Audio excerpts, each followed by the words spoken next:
All right, so I'm going to show you how to get the newest version of the PushMePullMe tool. It previously was kept on the expeditionworkshed.org site and no longer functions because JavaScript has been disabled in browsers.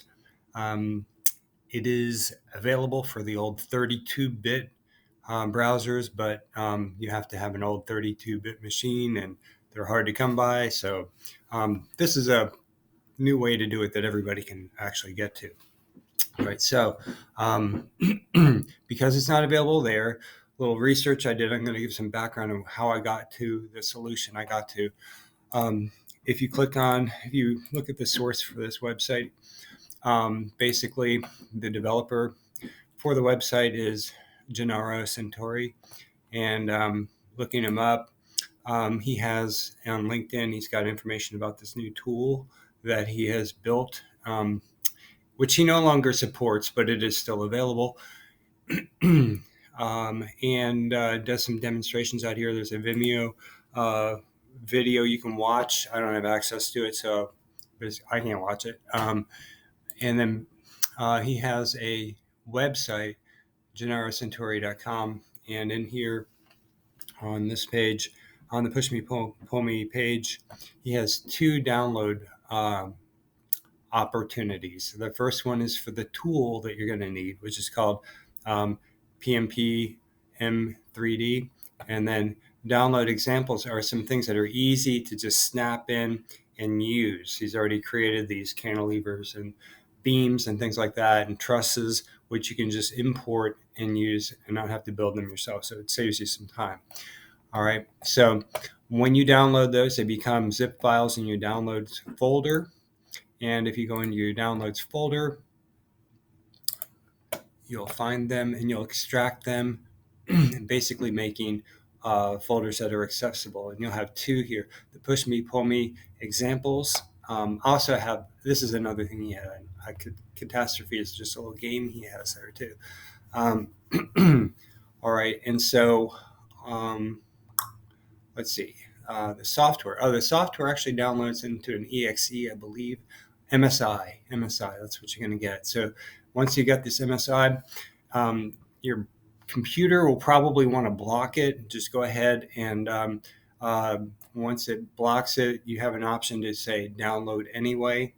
Choose that option or run it anyway, and go ahead and run it. All right. So once it runs, this is what the interface. Well, actually, before I go there, also found another post here which explains what happened. So basically, a lot of people had used this. You can see here, a lot of people were using it to help students learn how simple 2D structures respond to being pushed and pulled in different directions. Web browsers no longer support that protocol anymore, so it's no longer available. However, this PMP M3D that we were talking about here, which we're downloading with this installer, this is what this is all about. So this is just somebody's blog post. That's just a little bit of information, just a little background there, and then this is the website where that Push Me Pull Me is. Okay, so let me go ahead and then we'll take you on to it. That's the catastrophe thing. It's, like I say, game. And once you've got Push Me Pull Me open, it'll look like this. And from here, this is actually, I've been playing with this, so I've got this already open and running. And basically, you're going to run it in what's called 2D mode. So I've got it open right now. I'm on the section here. There's 4 headers up above here. One is for the drawings. You create the drawings, then you apply the weights and the effects, and then you can plot things to see. For example, right now I've got it set up so it will show shear. It will show the moment. Whoops. And it will show it'll show the forces and directions if you want them as well. So all those things applied. I can turn those on or off. You can see what happens. Shears. You won't see shears right now because I don't have a force applied. Okay. Go back here. We're going to go ahead and All right, so I'm going to just apply some magnitude. I've put some forces. You can see right here, I've got a point force, another point force, another point force. And when I load magnitude onto those forces, you can see what's happening with the different, let me see, go back here to plot. We can turn off our shear, and you can see how the shear is being affected there. Also, I can turn off the moment. You can see how the moment shows up and where the forces are, the stresses are the greatest.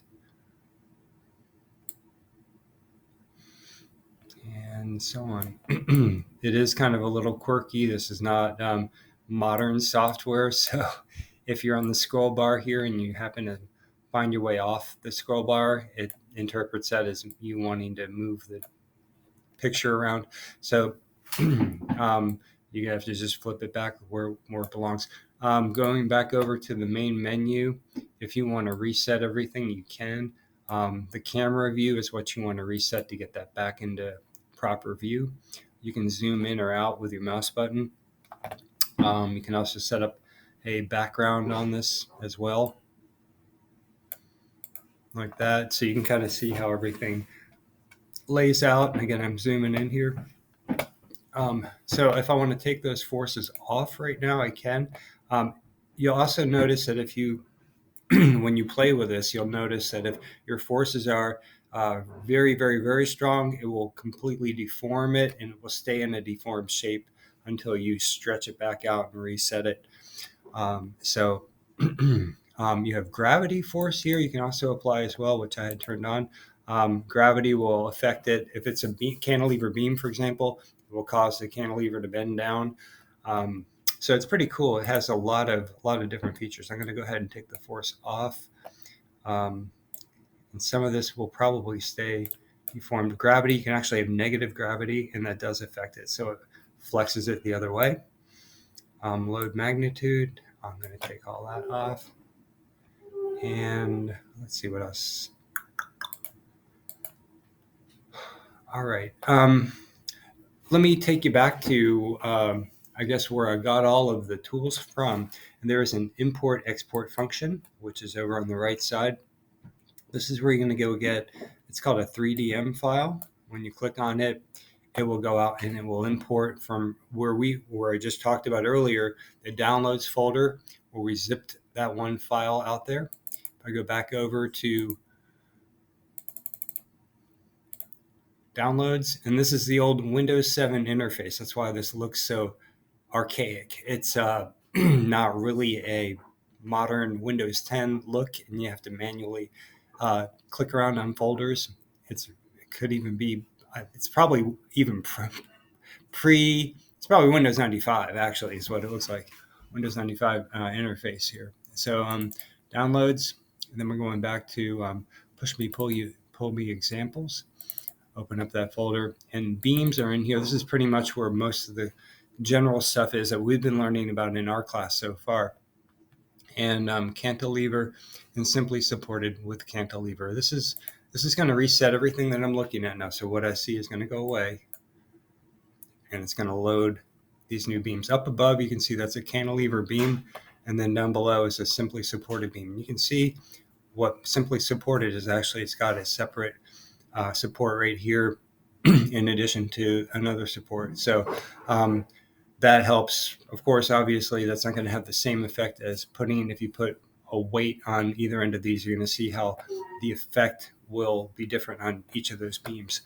So I'm going to go ahead and set this up. Now, first of all, I do want to make my views show up when I'm plotting my graph here. I've got shear I want to put in there. I want to put my moment back in. And then I want to have the reactions.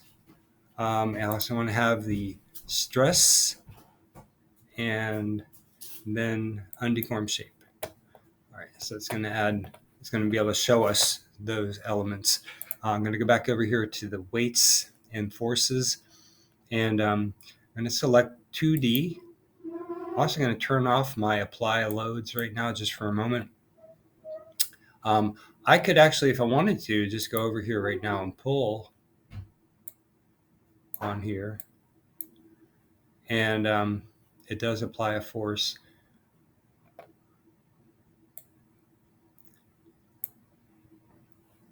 Let me see, I might be better off doing that up here.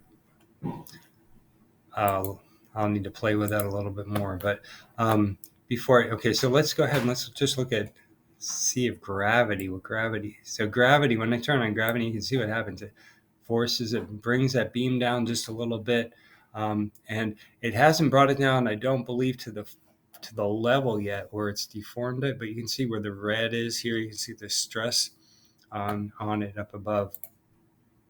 All right. Now I can also put a point load on here.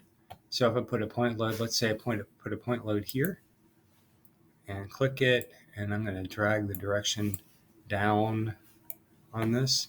And then if I were to apply it, I'm going to turn off the magnitude. I'm going to apply the load.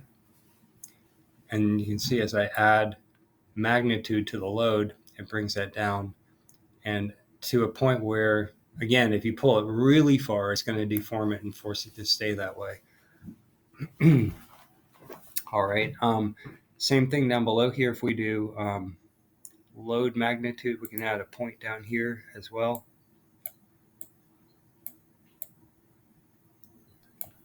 And then if we add force to it, you can see now you can see all of the effects here. We've got the moment, and we've got the hold on one second here, and the shear forces. So let's see, those are moment. That's the X moment. That's where we have the red and the stress in there.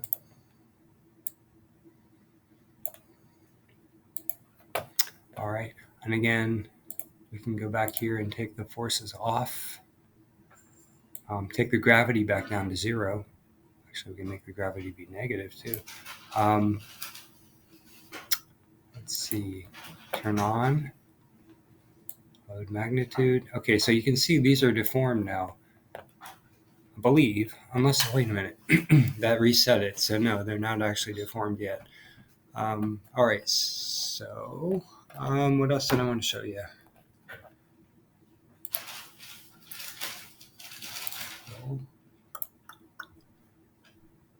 I haven't used the pull tool too much, but I've used it before, and it has worked when I pull on it.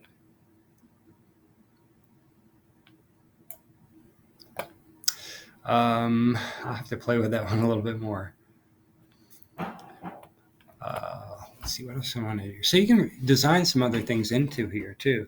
You have your beam. Obviously, you can see your beam is really flexing quite a bit. So you could add another component here to it. Let's see. In the graph, we can choose a encaster. Yeah, let me just go see if I can see this a little bit better. And go like that. And it's kind of hard using this interface because it's so non-modern. But I'm holding my left mouse button and dragging it back and forth right now. Now, if I apply a force to it, I'm wondering if this will help hold it in place. So let's go ahead and do the force. All right, so actually the force is already turned on. Okay, so I'm going to add magnitude. Oh, and you can see that support is not actually braced up against the beam. So I'm going to need to add a component to it. I'm going to add a bar. I think a bar would work. So I'm going to go and click on my yellow dot there. Click on the yellow dot on top of the support, and another one up here on this yellow dot. And so now I should have a kind of a triangular support. I'm going to right click to stop the build, because you right click when you're building like that, you right click to stop adding the components to it in this interface.